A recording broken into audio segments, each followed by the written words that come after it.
तुम्हाला पण वजन कमी करायचंय का? तर ही वेट लॉस रेसिपी तुमच्यासाठी नक्की ट्राय करा. इथं मी 2 मोठे चमचे बेसन पीठ घेतले, 2 मोठे चमचे मिक्सरला बारीक केलेले ओट्स घेतलेत, थोडीशी लाल मिरची पावडर घातली, नंतर कांदा, टोमॅटो आणि कोथिंबीर बारीक चिरून घातली, नंतर थोडे कॉर्न मिक्सरला बारीक फिरवून घेतलेत, असे ओबडधोबडच ठेवलेत, जास्त नाही बारीक केले. हे सगळं मी पाणी घालून व्यवस्थित मिक्स करून घेतलंय.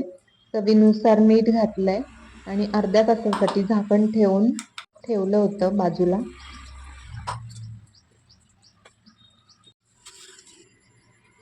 अर्ध्या तासानंतर हे पीठ व्यवस्थित भिजलेलं आहे. नंतर मी गॅसवर तवा ठेवलाय गरम करायला आणि त्याच्यात थोडंसं तूप लावून घेतलंय. एकदम थोडंसं तूप लावायचं आणि हे बॅटर त्याच्यात टाकून घेतलंय.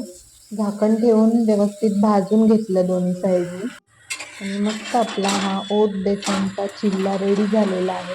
आणि तुम्ही वजन कमी करण्यासाठी हे तुम्ही खाऊ शकता. कोणतीही पुदिन्याची वगैरे चटणी वापरू शकता त्याच्याबरोबर खायला. खूप छान लागतो. तर तुम्ही पण नक्की ट्राय करा. चला बाय.